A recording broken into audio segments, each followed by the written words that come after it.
जी, स्वागत है मिताना एजुकेशन के ऑनलाइन क्लासेस में। हमने पिछली क्लास के वीडियो में समझा था कि भारत पर अरबों का आक्रमण हुआ था।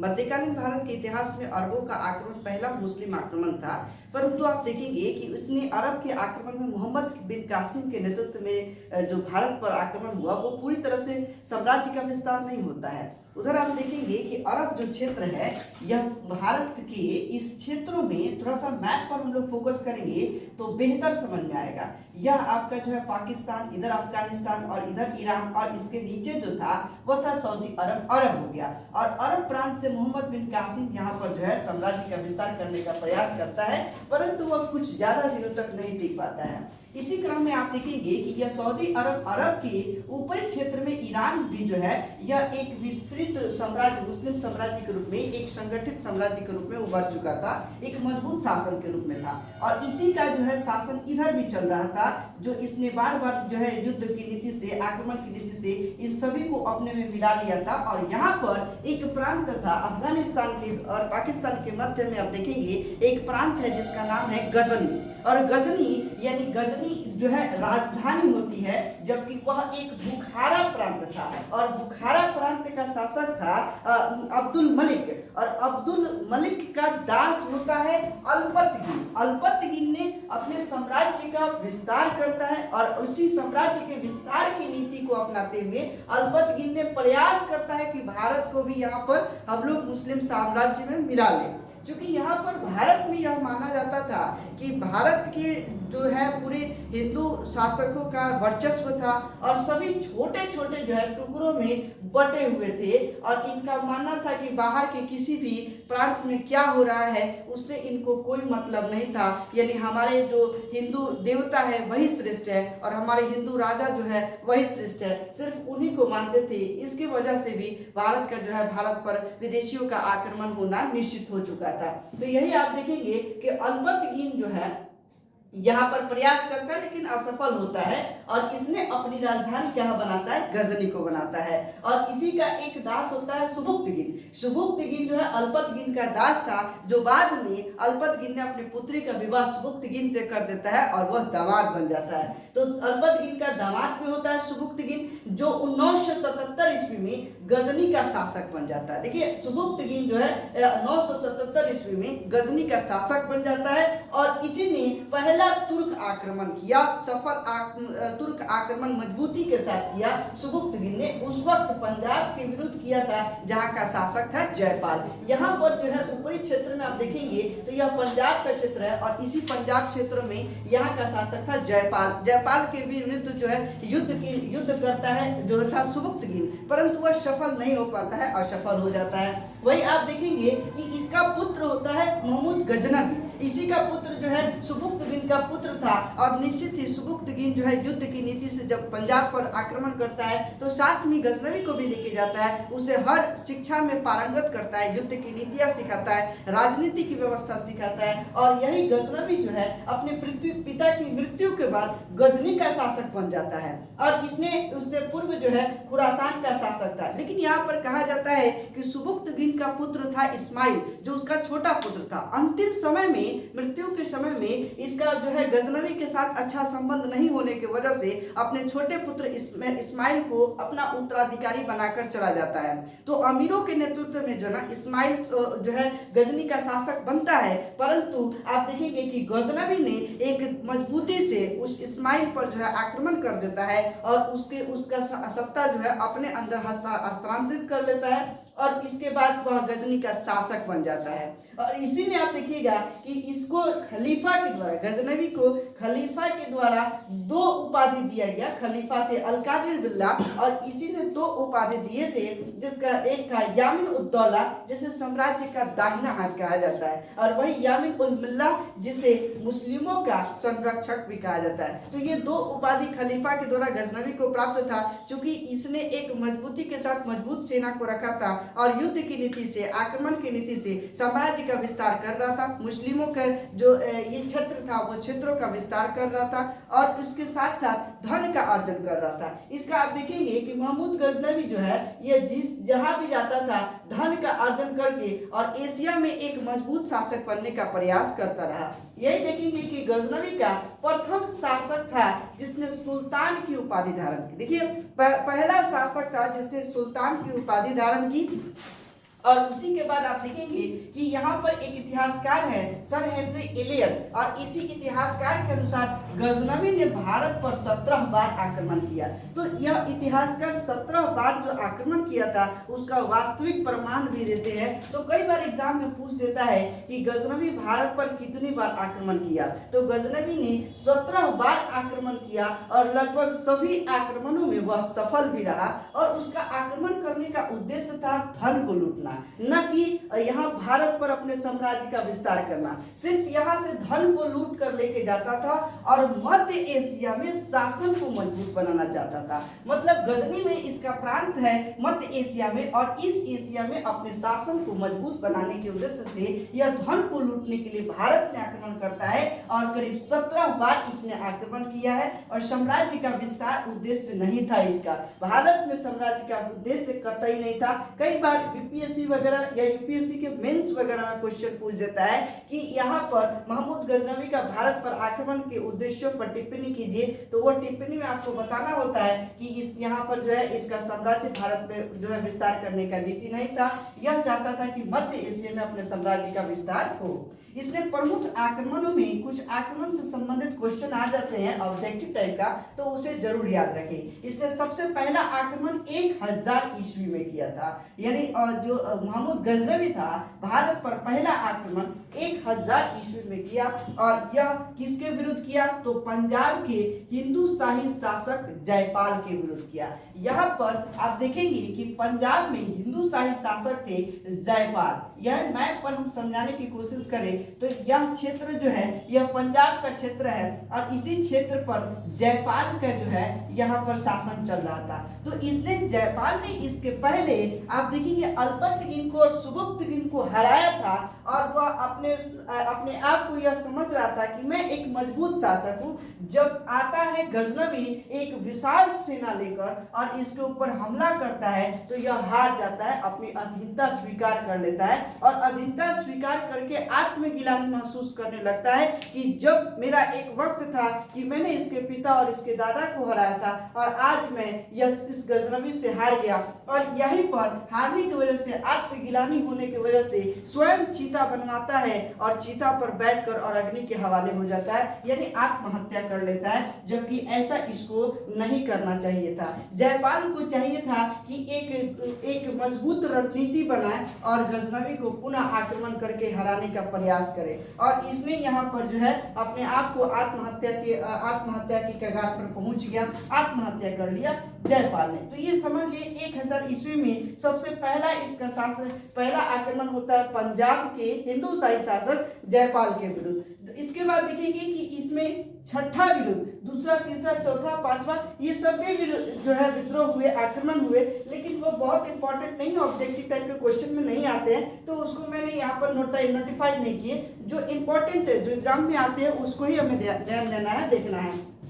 तो छठा आक्रमण होता है 1008 ईस्वी से 1009 ईस्वी के बीच में, जिसमें आनंदपाल होते हैं हिंदू शाही राजा। तो यह जयपाल का ही पुत्र है आनंदपाल, और यह भी पंजाब के ही शासक थे। तो 1008 से 1009 में छठा आक्रमण होता है पुनः आनंदपाल पे, और यह आनंदपाल जो है भागने पर मजबूर होता है और यह यहाँ पंजाब को छोड़कर कश्मीर भाग जाता है। और पुनः यहाँ देखेंगे कि गजनवी पंजाब के साथ इसके पीछे पीछे कश्मीर भी भाग जाता है, अंत में आनंदपाल भी नहीं बचते हैं। तो यह एक जो है मतलब एक मजबूत आक्रमण होता है हिंदू शाही राजा आनंदपाल के विरुद्ध। ठीक, इसके बाद 12वां आक्रमण होता है 1018 से 1019 के बीच में। तो यह जो आक्रमण था मथुरा कन्नौज के प्रतिहार राजा के विरुद्ध। तो यहाँ आप देखेंगे कि मथुरा जो थानेश्वर से लेके और कन्नौज के बीच में आप देखेंगे कि मथुरा है, और यहाँ पर कला का विस्तार जो है बृहद रूप से हुआ था।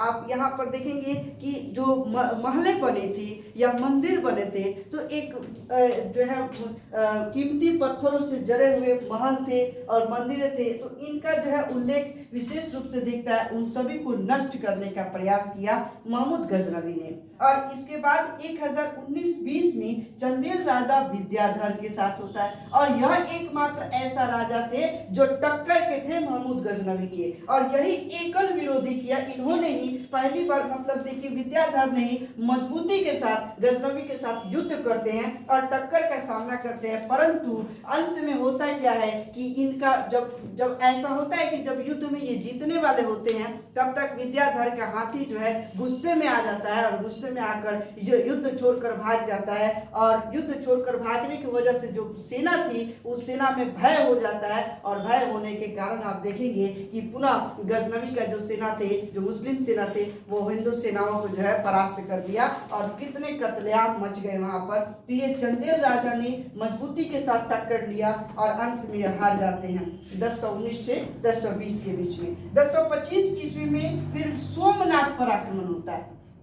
अब मैं बता दूं कि सोमनाथ मंदिर जो है गुजरात के सौराष्ट्र प्रांत में स्थित है, और इसी सोमनाथ मंदिर में, गुजरात के सौराष्ट्र प्रांत में स्थित है सोमनाथ मंदिर। और सोमनाथ मंदिर पर जब यह आक्रमण करता है तो सोमनाथ मंदिर में इतने सोने इसको मिलते हैं, इतने आभूषण मिलते हैं कि समझ लीजिए कि यहाँ पर बहुत ज्यादा सोना मिलता है। और यहाँ पर कुछ मंदिरों में व्यभिचार भी बढ़ चुके थे, यह मतलब आवश्यक भी समझा जाता है कि यहाँ पर इसको आक्रमण करना चाहिए था, लेकिन इतने लूटपाट नहीं होनी चाहिए थी जितनी लूटपाट हुआ था। यहाँ पर मंदिरों में व्यभिचार भी हो चुके थे, मतलब दासियों को रखा जाता था और बड़े बड़े राजा वहाँ पर जो है मनोरंजन के रूप में वहाँ जाते थे। और जो सोमनाथ मंदिर थे उसके दरवाजे पर, उसके दुर्ग पर जो है नृत्य का आयोजन किया जाता था, और कई ऐसे जो है व्यभिचार संबंधित जो है कार्य होते थे इस मंदिरों पर।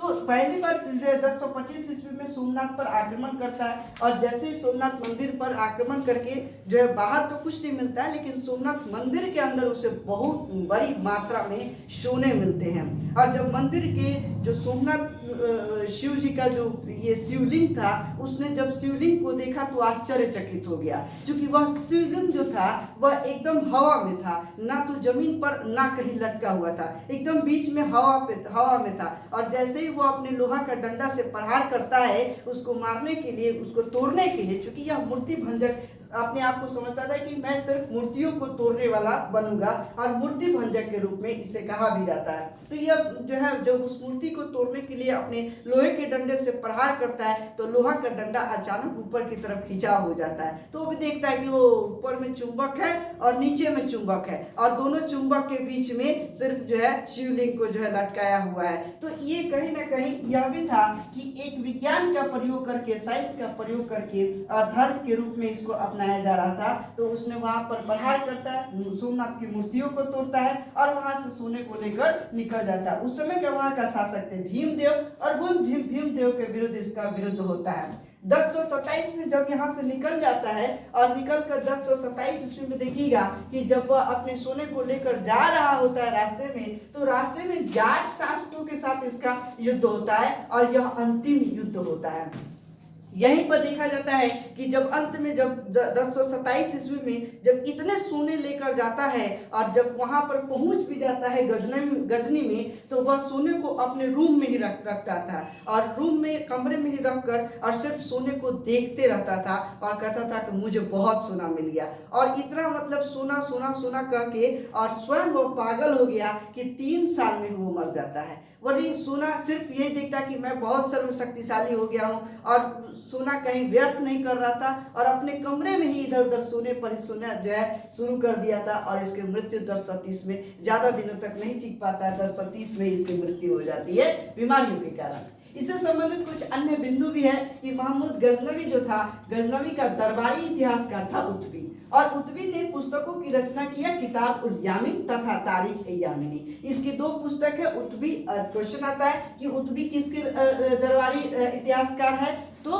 गजनवी के दरबारी इतिहासकार है जिसने 2 पुस्तक लिखे, किताब उल यामिनी और तारीख ए यामिनी, जिससे गजनवी साम्राज्य या उस समय के जो है तत्कालीन जो विशेष स्थितियां थी उस स्थितियों को समझना जो है इस पुस्तकों से हमें जानकारी मिल जाती है। गजनवी के साथ 11वीं सदी में लगभग 1027-28 के आसपास देखेंगे कि 11वीं सदी में अलबरूनी भारत आता है। अलबरूनी भारत आता है और इसी ने किताब उल हिंद की रचना की, जिससे तत्कालीन भारत की सामाजिक सांस्कृतिक जानकारी मिलती है। तो किताब उल हिंद की रचना किसने किया? तो अलबरूनी ने किया, जो किसका इतिहासकार था? तो गजनी के साथ आया था भारत में और यही रह जाता है। और इसने देखेंगे कि पुस्तक बनाता है, पुस्तक लिखता है किताब उल हिंद, जिससे भारत की सामाजिक और सांस्कृतिक जानकारी मिलती है। और यह गजनवी एक ऐसा पहला शासक था जिसने पुराणों का अध्ययन किया था। यानी गजनवी पहला ऐसा मुसलमान शासक था जिसने पुराणों का अध्ययन किया। और इसी में देखेंगे कि अरबी में लिखे तहकीक ए हिंद का अंग्रेजी, या अरबी में एक पुस्तक है तहकीक ए हिंद, इसकी राजधानी तहकीक ए हिंद, इस पुस्तक को अंग्रेजी में अनुवाद कराया सचाऊ द्वारा और हिंदी में रजनीकांत शर्मा के द्वारा कराया गया। तो यह भी एक पुस्तक आता है तहकीक ए हिंद, जो हिंदुस्तान से संबंधित और जो तुर्क के बीच का जो युद्ध हुआ था उससे संबंधित इसका जो है डिटेल इस पुस्तक में दिए गए हैं। और इसका अंग्रेजी में अनुवाद सचाऊ द्वारा और वही हिंदी में अनुवाद रजनीकांत शर्मा के द्वारा कराया गया। फिरदौसी आप देखेंगे जो शाहनामा के लेखक है, इसे पूर्व का उमर कहा जाता है और उसी समय का जो है समकालीन जो है इतिहासकार भी थे फिरदौसी। तो इससे संबंधित कुछ इंपॉर्टेंट पॉइंट्स हमने समझा, एक बार और प्रयास करेंगे जिससे आपको एकदम बिल्कुल क्लियर हो जाए। तो इधर हम देखेंगे कि महमूद गजनवी से पहले हमें गजनी साम्राज्य को समझना, जिसे यामनी वंश भी कहा जाता है। यामनी वंश की नींव किसने रखी? तो अलबतगिन ने रखी। अलबतगिन का जो है अलबतगिन किसका दास था? तो अब्दुल मलिक का दास था। और अब्दुल मलिक का दास अलबतगिन और इसका दास हुआ सुबुक्तगिन। अलबतगिन ने ही अपनी राजधानी गजनी बनाया और सुबुक्तगिन को अपना दास, और इसने दास को ही अपना दामाद बना लिया, अपनी पुत्री का विवाह इसके साथ कर देता है 977 ईस्वी में। हालांकि डेट इंपॉर्टेंट नहीं है, लेकिन ध्यान रखना है कि सुबुक्तगिन ने शासन बनता है, अल्पतगिन के बाद जो है शासक हो जाता है गजनी का। भारत पर पहला तुर्क आक्रमण सुबुक्तगिन ने के नेतृत्व में होता है, जो पंजाब के विरुद्ध होता है, जहाँ के शासक जयपाल थे। और ठीक इसके बाद यह हार जाने के बाद इसका एक पुत्र होता है गजनवी, यानी महमूद गजनवी। सुबुक्तगिन का पुत्र महमूद गजनवी पिता की मृत्यु के बाद गजनी का शासक बनता है और उससे पहले आप देखेंगे कि यह खुरासान का शासक था।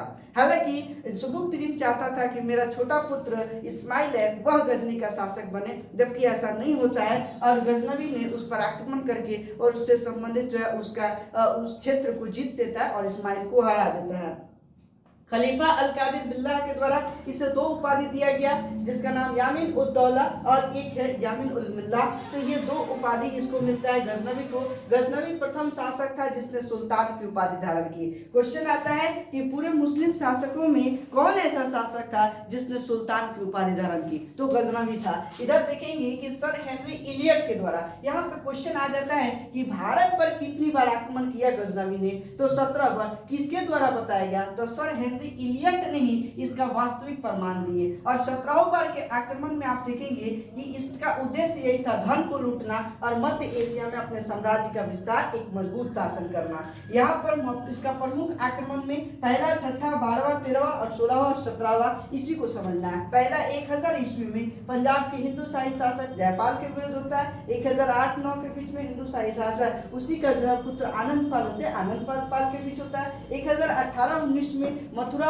और जो है कन्नौज के प्रतिहार राजा के बीच होता है और वही 1019 इसमें चंदेल राजा विद्याधर के बीच होता है। ये इंपॉर्टेंट है कि विद्याधर ने टक्कर का युद्ध लिया और जबरदस्त युद्ध होता है विद्याधर और जिसके बीच, तो इधर महमूद गजनवी के बीच होता है। इधर इसने एकल विरोध किया 1025 ईस्वी में। 1025 में देखेंगे सोमनाथ पर इसने आक्रमण करता है और सोमनाथ के मंदिरों को तोड़ता है, लूटता है और वहां लूटपाट मचाकर यहाँ के सोने और आभूषण जेवर वगैरह लेकर चला जाता है। और इसी के बीच में जब रास्ते में निकलता है तो 1027 में जाट शासक से इसका अंतिम युद्ध होता है और ज्यादा दिन तक जीवित नहीं रहता है, मात्र इसके बाद 3 साल तक ही जीता है और 1030 में इसकी मृत्यु हो जाती है। और इधर उससे संबंधित कुछ अन्य बिंदु है जिसमें इसका दरबारी का भी दरबारी इतिहासकार जो था वो था उद्दबी था और इसने किताब उल यामिन तथा तारीख यामनी की रचना की। इसी में आप देखेंगे गजनवी के साथ 11वीं सदी में अलबरूनी आता है और अलबरूनी ने किताब उल हिंद की रचना किया और इसमें जिससे तत्कालीन भारत के सामाजिक और सांस्कृतिक जानकारी मिलती है। और यही एक पहला मुसलमान था गजनवी जिसने पुराणों का अध्ययन भी किया था। अरबी में लिखा तहकीक हिंद को अंग्रेजी में साचाओ द्वारा और वही हिंदी में आप देखेंगे रजनीकांत शर्मा के द्वारा इसका जो है अनुवाद कराया गया। वही फिरदौसी जो शाहनामा के लेखक है जो इसी के संबंधित जो है समकालीन इसका इतिहास का ब्यौरा देते हैं फिरदौसी और इसी शाहनामा पुस्तक में, तो ये इसी को पूर्व का होमर भी कहा जाता है। तो मिलते हैं अगले वीडियो के साथ। हमारे इस चैनल पर जुड़े रहने के लिए धन्यवाद। Thanks a lot.